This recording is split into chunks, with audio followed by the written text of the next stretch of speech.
ఒక neurology problem ఉన్న పిల్లని ఈడ్చుకుని వెళ్ళి మెంటల్ హాస్పిటల్లో పడేస్తే ఆ పిల్ల ఏమైపోవాలండి? నా బిడ్డకి ఈ పరిస్థితి ఇప్పుడు ఎక్కడ కూడా ఇండియాలో ఎక్కడ ట్రీట్మెంట్ అవ్వదంటున్నారు.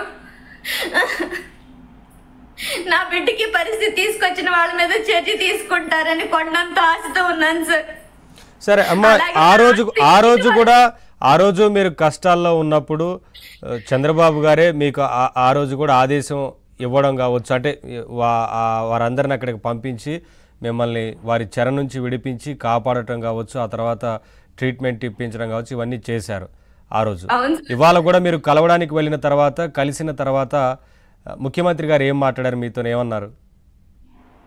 అదే అన్నారు, ముందు అర్జెంటుగా నీకు 5 లక్షల ఆర్థిక సహాయం అయితే అందిస్తానమ్మా, పాపకి 10,000 పెన్షన్ ఏర్పాటు చేస్తాను, ఫర్దర్గా ఆ ట్రీట్మెంట్ ఏం కావాలో నేను చెప్తాను, ఈలోగా కోర్టు కేసులు కూడా నీకు క్లియర్ చేయించేలాగా నేను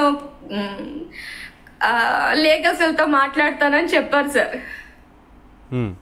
అంతే, నేను అయితే థ్యాంక్స్ చెప్పడానికి వచ్చాను సార్. ఎందుకంటే నేను దెబ్బ తట్టుకోలేక నేను గంగలో కలిసిపోదామనే ఉద్దేశంతో నేను వెళ్ళిపోయాను సార్, రాష్ట్రం వదిలి అర్ధరాత్రి నా బడ్డను తీసుకుని.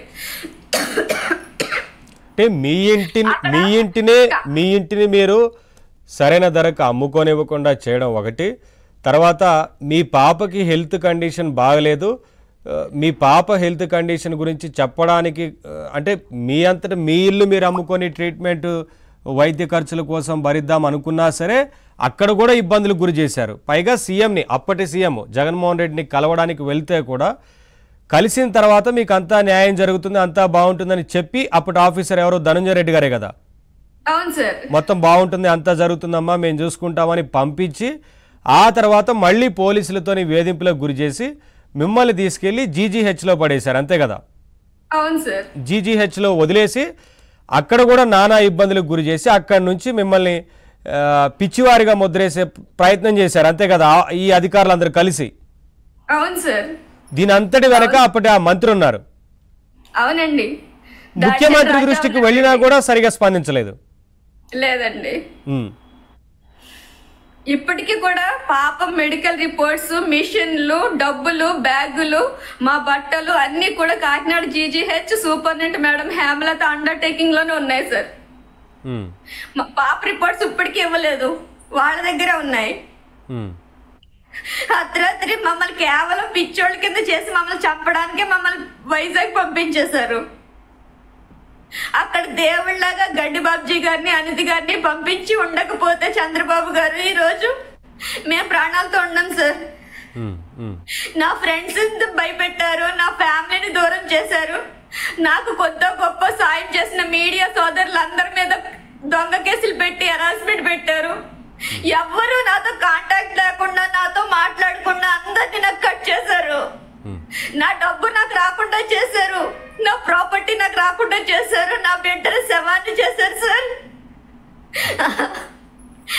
వైసీపీ నేతలు అంటే నాకు పాలిటిక్స్ తెలియదు సార్. ఒక పొలిటికల్ బ్యాక్గ్రౌండ్, పోలీస్ బ్యాక్గ్రౌండ్ లేకపోతే ఆడదానికి బతికే రైట్ లేదా సార్?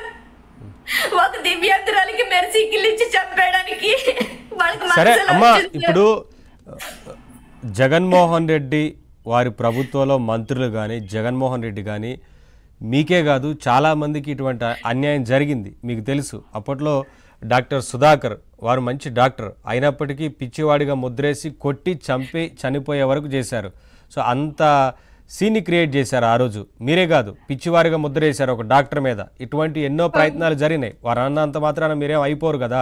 ఇవాళ ఆ రోజే మీకు చంద్రబాబు గారు సాయం చేశారని చెప్తున్నారు. ఆ రోజే వారి టీంని పంపించడం కావచ్చు, మిమ్మల్ని అక్కడి నుంచి విడిపించి బయటికి తీసుకొచ్చి మళ్ళీ వైద్యానికి సంబంధించి చూసుకోవడం, ఇవాళ వరకు కూడా మీ వైద్య ఖర్చులన్నీ భరించారంటే అర్థం చేసుకోవాలి ఆ రోజు ప్రభుత్వం ఎలా వ్యవహరించింది, జగన్మోహన్ రెడ్డి ఎట్లా వ్యవహరించారనేది. అంటే ఎందుకు చెప్తున్నానంటే కేవలం మీకే జరగలేదు, మీరు బాధపడుతున్నారు, పిచ్చివారిగా ముద్ర వేసే ప్రయత్నం చేశారు, మీతోని ఎవరూ మాట్లాడకుండా మీ చుట్టుపక్కల వారందరినీ కూడా కట్ చేసే రకంగా వ్యవహరించారంటున్నారు కదా. ఇలా చాలా మందికి జరిగింది ఈ వైసీపీ ప్రభుత్వంలో. మీ తప్పేమీ లేదు కదా, మీ తప్పేమీ లేదు.